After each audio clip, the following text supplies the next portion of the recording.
Entonces, me parece que es interesante que nos hagas una pequeña descripción de qué es el movimiento Semilla, quién es Bernardo Arévalo y en términos ideológicos a qué corresponde. Entiendo, has comentado que podríamos calificarlo como de una socialdemocracia urbana, pero Ujú. nos interesa también saber qué piensan del mundo rural, qué piensan del feminismo, cómo se ubican en esa ambigua y un poco difusa, pero en cierto punto útil esquema de la izquierda y las derechas latinoamericanas, con qué otros movimientos políticos latinoamericanos lo podrías comparar, y en fin, eso, qué intereses ha representado históricamente, cómo ha venido saliendo las elecciones, qué implantación territorial tiene y, en particular, esta persona, Bernardo Arévalo, cómo podría ser un hipotético gobierno suyo en caso de que consiga competir en segunda vuelta y venza, teniendo en cuenta, último matiz, que no obstante el poder legislativo, el Congreso guatemalteco, va a ser mayoritariamente de derechas porque ahí los partidos de la alianza efectivamente han sido muy fuertes y van a controlar el Congreso. Bueno, hablemos del origen del partido Movimiento Semilla. Ellos son una expresión de un conjunto de manifestaciones y expresiones de protesta y de inconformidad que se dieron durante 2015 en el momento en el que la CICIG da a conocer los casos en donde se ve involucrado el expresidente Otto Pérez Molina y la ex vicepresidenta Roxana Valdetti. Es un movimiento que se conforma en ese inicio, en su mayoría por intelectuales, académicos, universitarios, que ya venían ellos conformando grupos de discusión de temas nacionales, eran como grupos de análisis, como tanques de pensamiento, pero que tenían una proyección o creían necesaria una proyección política partidaria en algún momento de la historia de Guatemala. O sea, lo marcaban como un paso necesario, pero no era el fin en sí. Las jornadas de protesta del 2015 los hacen a ellos pues configurarse ya como un grupo, un comité pro formación los siguientes 2 años, porque veían necesario que una de las dificultades o una de las debilidades de esas marchas de protestas en contra de la corrupción en ese tiempo era que no estaban lideradas por algún tipo de cabezas, de líderes. Era un movimiento muy orgánico, espontáneo, pero sin un liderazgo que lo orientara. Y algunos han dicho que eso fue el error o la debilidad de esas jornadas de protesta. O sea, luego de que se dieron los resultados negativos de la expulsión de la comisión, pues nadie lideraba un movimiento como para responder ante esos acontecimientos. Y en 2019, pues ya luego de un tortuoso proceso de inscripción como partido político, CENIA, pues se ve la posibilidad de poder competir en las elecciones. Y en ese momento su candidata presidencial era la ex fiscal Tel Maldana, la jefa del Ministerio Público, quien había llevado junto con la Comisión Internacional, con la CICIG, los casos de alto impacto de corrupción en donde venían involucrados estas personas del Partido Patriota y el expresidente Otto Pérez Molina. Entonces, digamos que en un primer momento salió la candidatura de la licenciada Aldana, pero la misma fue torpedeada desde el inicio con un caso de una compra de una sobrevaloración de una compra de un edificio cuando era fiscal del Ministerio Público. El caso no ha avanzado, el caso tiene serias lagunas como para ser tomado en serio, pero funcionó para entorpecer la candidatura de Tel Mandana. Ella en este momento se encuentra en el exilio junto a una treintena de exoperadores de justicia que han tenido que huir de Guatemala, que se han tenido que exiliar, dadas las condiciones en las que está el país en este momento. Aún sin competir con candidato presidencial, Movimiento Semilla tuvo una participación, digamos, regular. Resultados regulares en la elección del 2019. Tuvo una representación de 6, si no estoy mal, parlamentarios, diputados del Movimiento Semilla, y su labor de oposición dentro del Congreso despertó algunas críticas de quienes los apoyaron o les votaron en esa oportunidad, porque al venir de centros universitarios, de círculos académicos, digamos, era una oposición que tenía argumentos, pero le faltaba como esta garra, este diente político para poder ser personajes de incidencia más fuerte dentro del Pleno del Congreso. Hablemos que también eran unas expresiones minoritarias, entonces poco se podía hacer para poder frenar los proyectos legislativos que tenía el Ejecutivo con la alianza, con este pacto de corruptos que le llaman. Luego, ese trabajo hizo que la presencia del movimiento Semilla no fuera vista como una presencia que intimidara o despertara temores dentro de la alianza de partidos políticos. Por eso mismo es que no se les pasó, por eso es que no hubo un caso que los bajara antes de la elección del 25.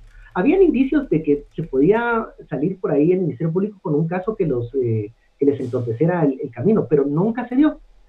¿Por qué? Porque también el movimiento Semilla nunca se vio como un partido de izquierda como el de Telma Cabrera, que reivindicaba tema de tierra, nacionalizar empresas de energía eléctrica, hacer un Estado mucho más fuerte, un Estado que tuviera mayores prerrogativas, más en la línea de los partidos políticos de izquierda tradicional latinoamericana. Eso sí le daba mucho temor al conjunto de la alianza de partidos políticos tradicionales. Por eso se fueron contra ella, y por eso se fueron contra el otro candidato que era antisistema, aunque no era de tinte de izquierda. Ellos están más configurados, como lo decíamos, como socialdemócratas de centro y sobre todo muy urbanos. Cuando tú revisas el plan de gobierno del movimiento Semilla, hay cosas que para mí no me suenan a izquierda, pues me suenan a una sociedad capitalista occidental, o sea, promover una ley de competencia para que no se incentiven los monopolios y que haya mayores pues leyes que protejan al consumidor. Eso no me parece a mí de izquierdas, así de tradicionales como hemos visto en otros lados. Son, digamos, temas que en Guatemala, que es una economía aún muy manejada por pocas familias y pocas empresas que tienen mucha influencia en toda la economía y que tienen prácticas monopólicas, a ellos sí les parece de izquierda esto. Pues. Entonces, digamos que eran más académicos, pero no les suscitaba ningún temor como otras expresiones. Ahora, el temor sí es que estén en el poder, porque uno, no los vieron venir, y dos, no hay ningún tipo de alianzas o acuerdos con este grupo. Y esto desata todo tipo de posibilidades que puedan pasar teniendo a Bernardo Arévalo al frente del Ejecutivo. Ahora, ¿quién es Bernardo Arévalo? Y aquí creo que hay que ahondar un poco en la figura del señor Arévalo. Él nació en el exilio, es hijo del expresidente Juan José Arévalo, quien durante la primavera democrática en Guatemala en el año 1945-1955 fue uno de los presidentes junto con Jacobo Arbenz Guzmán que con voto popular pues llegaron al poder y fueron fruto de esta expresión de este espacio democrático que la revolución del 44 dejó en Guatemala y que se llega a interrumpir por un golpe de Estado que fue apoyado por los Estados Unidos en su momento. ¿Por qué? Porque en ese tiempo se habló del tema de reforma agraria que afectaba a intereses económicos estadounidenses como la United Fruit Company, los famosos bananos, ¿no? La empresa La Bananera. Entonces, digamos, es una figura que tiene mucho arraigo en el sector social, porque Juan José Arévalo, el papá de Bernardo, pues, entre otras cosas, es el creador o fundador del Instituto Guatemalteco de Seguridad Social y de la Facultad de Humanidades, del tema de colegios y de escuelas por tipo federación. Hay mucha nostalgia por lo que dejó el legado de la presidencia de Juan José Arévalo, y bueno, ese elemento de nostalgia pues lo tiene el señor Bernardo Arévalo. Ahora, no lo veíamos como ese candidato que tenía el carisma de que cuentan, ahí sí que quienes lo vivieron, las abuelas y los abuelos, que tenía el señor Juan José Arévalo. Pero, digamos, era una persona que lo conocían por su trayectoria también en el servicio diplomático. Él estuvo también en el Ministerio de Relaciones Exteriores, pero no era aquella figura que arrastrara grandes multitudes. Te quiero hacer un comentario.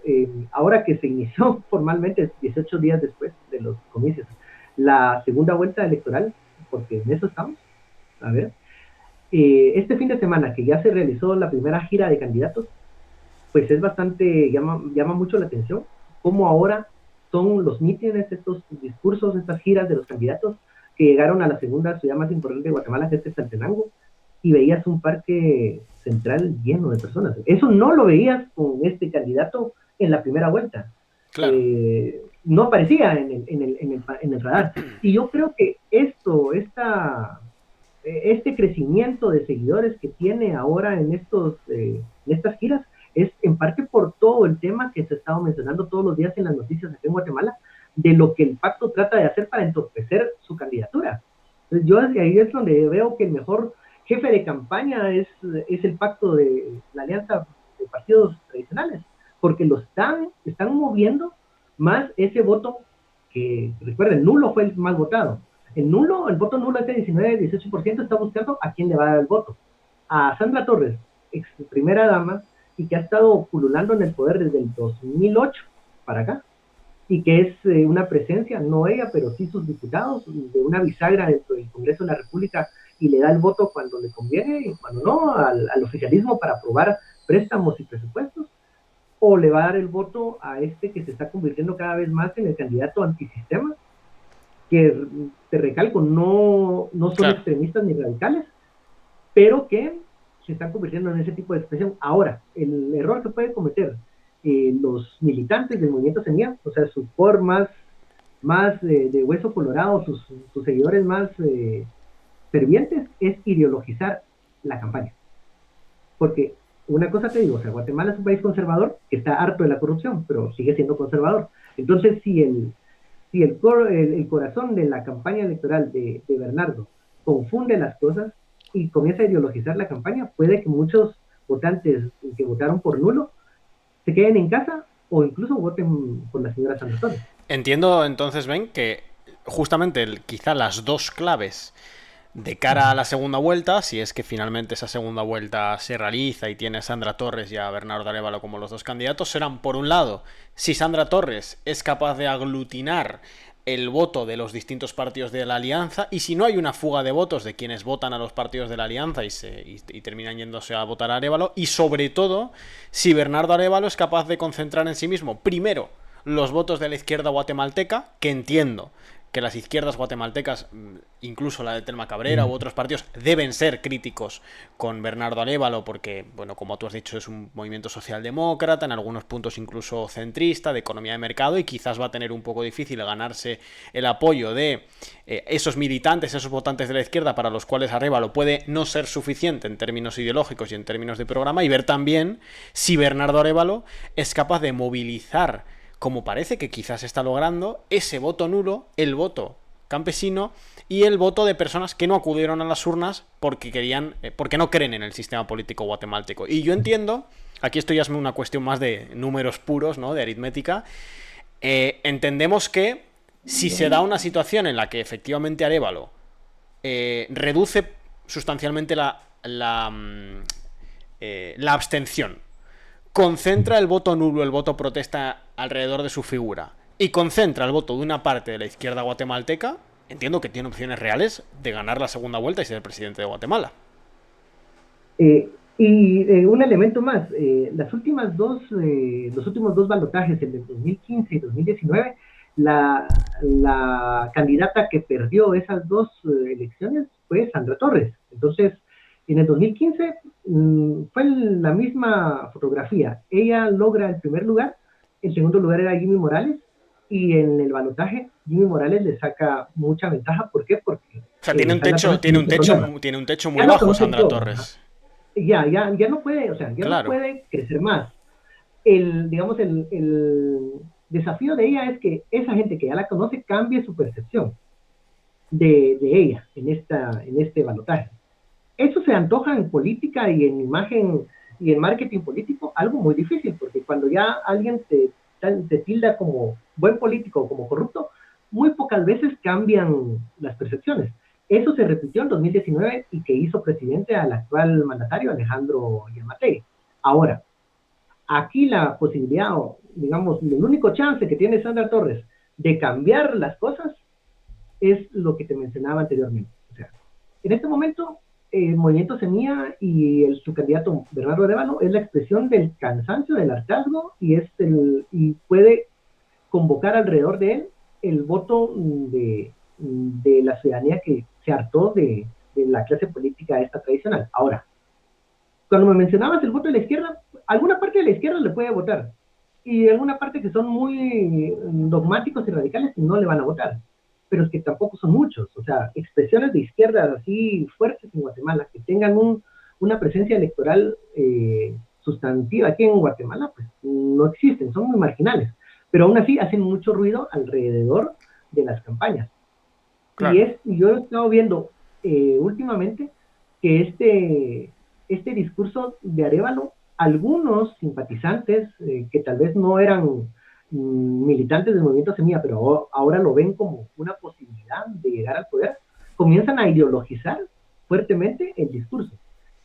Antes de que comenzara la judicialización de todo esto, existió como una semana, unos 4 o 5 días, en donde se estaba dando una campaña, digamos, en práctica, una segunda vuelta, en donde veías que Sandra Torres había cambiado totalmente su discurso.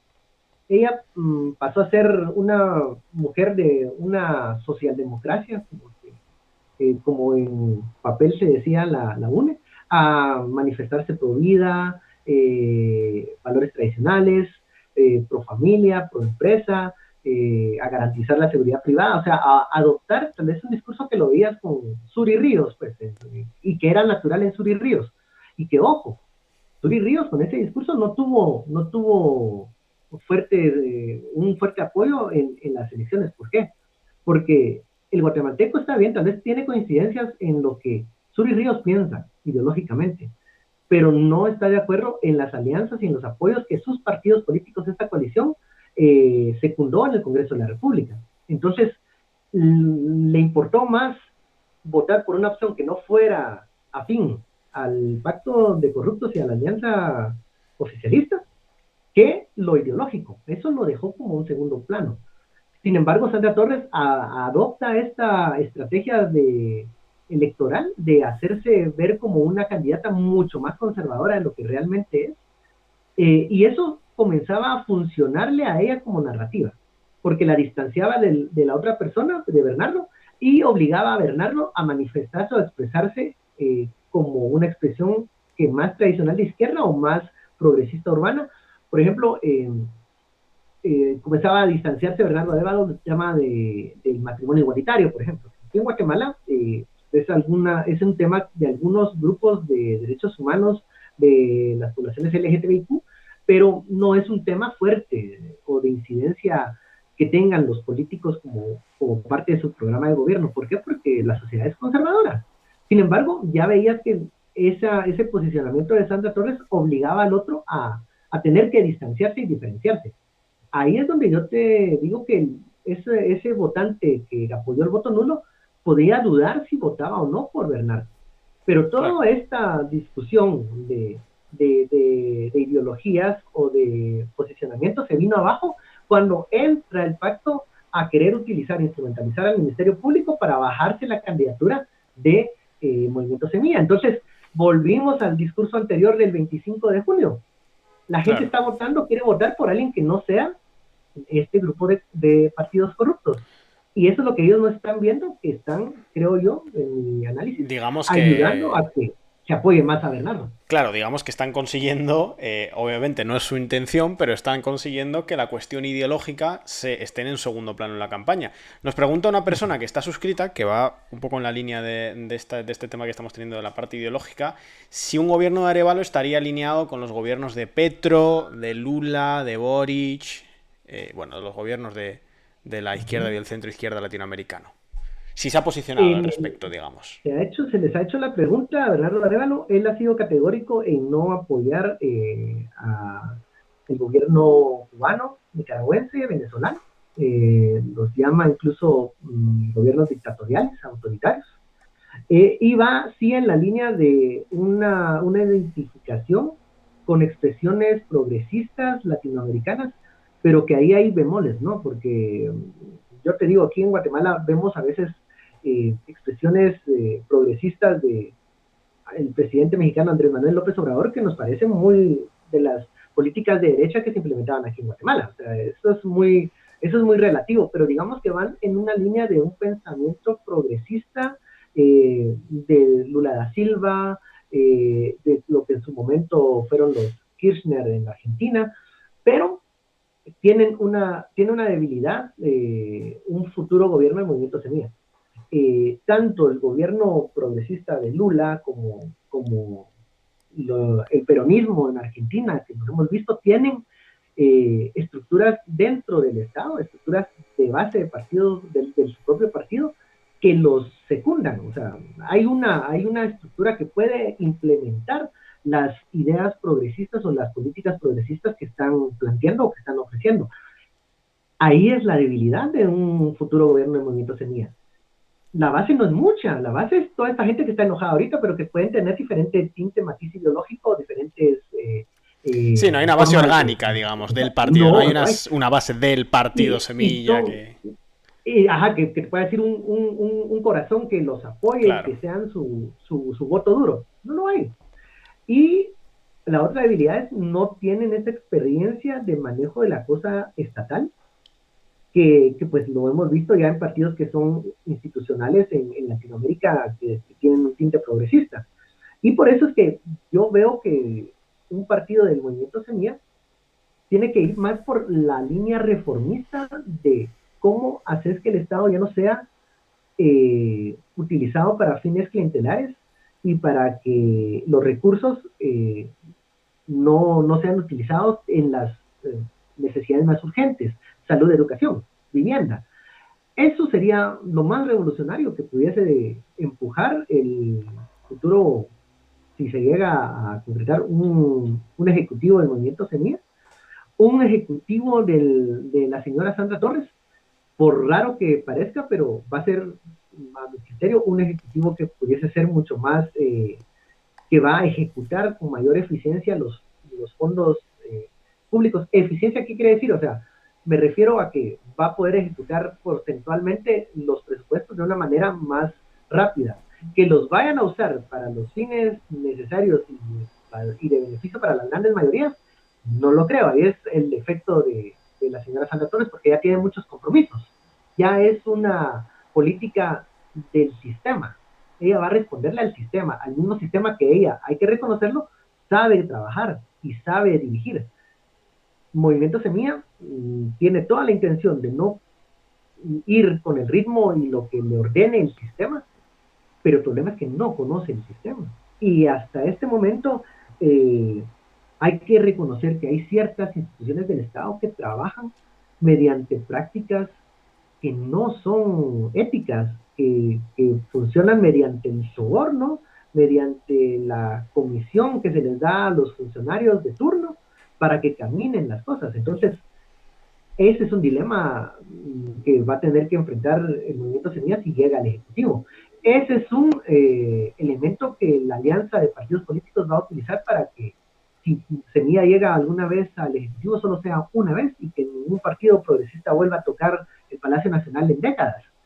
Ese es el objetivo. Ahora, creo yo que en este momento el gran error del pacto de corruptos de la alianza oficialista es no querer ni siquiera ver a Semilla en el Ejecutivo o en la posibilidad de verlos en el Ejecutivo y por eso los quieren votar antes de la segunda vuelta. Y eso creo yo que sí puede hacer que el movimiento Semilla se vuelva mucho más granítico su apoyo alrededor de él y que pueda hacer en un posible gobierno cosas más ambiciosas de las que inicialmente pensaba. Bueno, a ese respecto te quiero hacer una pregunta por ir cerrando ya, porque sabemos que ha habido un desarrollo de las noticias que nos ha dejado con una sensación un poco de inestabilidad en la respuesta. Entendemos que a día de hoy, ahora mismo, hay convocatoria de segunda vuelta y habría una segunda vuelta entre Sandra Torres y Bernardo Arévalo, más allá de lo que pueda pasar más adelante, pero ahora mismo la habría, ¿no? En este momento, el Tribunal Supremo Electoral oficializó los resultados de la votación presidencial, pero más allá de lo que el Tribunal Supremo Electoral haya dicho, hay que resaltar que los apoyos de países amigos, hablo de Estados Unidos y la Unión Europea, solo reconocen en este momento a dos candidatos para ese balotaje, Sandra Torres y Bernardo Arévalo. Y lo han dicho sin ningún tipo de lenguaje diplomático o eufemismo, no, lo han dicho de una manera categórica, porque ven que la posibilidad de que esto no se llegue a realizar es fuerte.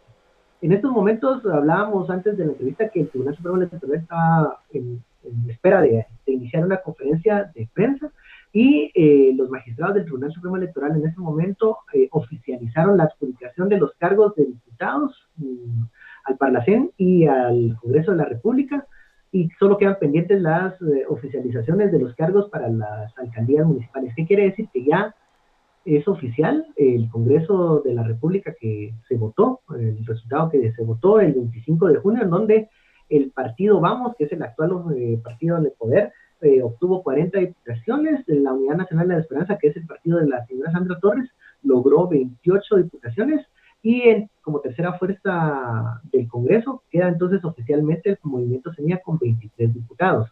23 diputados que se tienen que enfrentar a 160, es el total de las representaciones parlamentarias que tenemos aquí en Guatemala, en un Congreso que nosotros seguimos siendo presidencialistas, camino a un parlamentarismo donde el Congreso de la República puede tener la función ejecutiva mediante interpelaciones, juicios políticos y aprobaciones o improbaciones de presupuestos y de préstamos. Lo tendría, bueno, ahora ya sabemos que al menos 23 diputados del Movimiento Semilla quedan oficializados. Salen del Congreso de la República figuras como acá, que han tenido un trayecto bastante cuestionado, de partidos que han estado ya en el poder, y se renuevan 90%, el 90 diputaciones, son las nuevas que llegan al Congreso de la República, estos 160, y este va a ser el gobierno con el que va a tener que negociar, ya sea Sandra Torres o Bernardo Arévalo, y que para mi gusto se ve bastante difícil para un posible gobierno de Bernardo Arévalo negociar con 60 diputados, sumemos la Unidad Nacional de la Esperanza y el oficialista Vamos, que hasta el día de hoy no ha reconocido que los resultados del 25 de junio son pues los correctos. Ellos están haciendo un Trump, un discurso parecido, o sea, ellos siguen argumentando de que existió algún tipo de fraude de votación amañada el 25 de junio, pese a que ya se realizó la verificación de actas, donde el resultado varió un 0.14%. Entonces, creo que es más que todo un discurso que van a seguir manejando, pero que anticipa que la labor del Congreso de la República, liderada por el oficialismo, va a ser en contra de quien ocupe el Ejecutivo en los próximos